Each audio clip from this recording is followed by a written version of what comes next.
এভাবেই চলন্ত মোটরসাইকেলে চালকের মাথায় ইট মেরে মোটরসাইকেল ছিনতাইয়ের এই ভিডিওটি সামাজিক যোগাযোগ মাধ্যমে ব্যাপকভাবে ছড়িয়ে পড়ে। ঘটনাটি আলোচনায় আসার পর ছায়া তদন্ত শুরু করে র্যাপচার। তথ্য প্রযুক্তি ও গোয়েন্দা তথ্যের ভিত্তিতে অভিযুক্তের অবস্থান শনাক্ত করে অভিযান চালিয়ে মূল পরিকল্পনাকারীকে আটক করার পর র্যাব জানতে পারে দুর্ধর্ষ এই ছিনতাইয়ের ঘটনার পেছনে রয়েছে আরেক ঘটনা।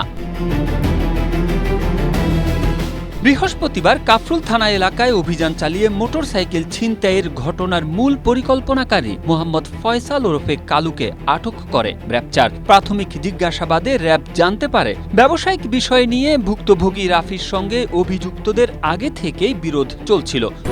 স্ট্রবেরি সুপার ডটেড ও ক্লাসিক ভ্যারিয়েন্ট সেনসেশন জাগুক শিহরণ। কয়েকদিন আগেও এ নিয়ে তাদের মধ্যে কথা কাটাকাটি হয়েছিল।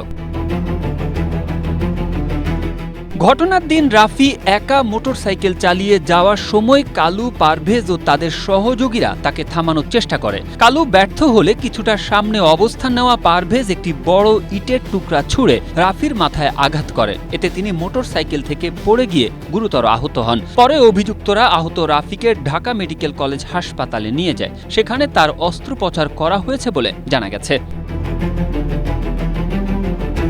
র্যাব আরও জানায়, সামাজিক যোগাযোগ মাধ্যমে ঘটনাটি ছড়িয়ে পড়ার পরপরই জড়িতদের শনাক্ত ও আটক অভিযান শুরু করা হয়। আটককৃত ফয়সাল ওরফে কালুর বিরুদ্ধে পরবর্তী আইনগত কার্যক্রম প্রক্রিয়াধীন রয়েছে। Tarek Ahmed, Asia post.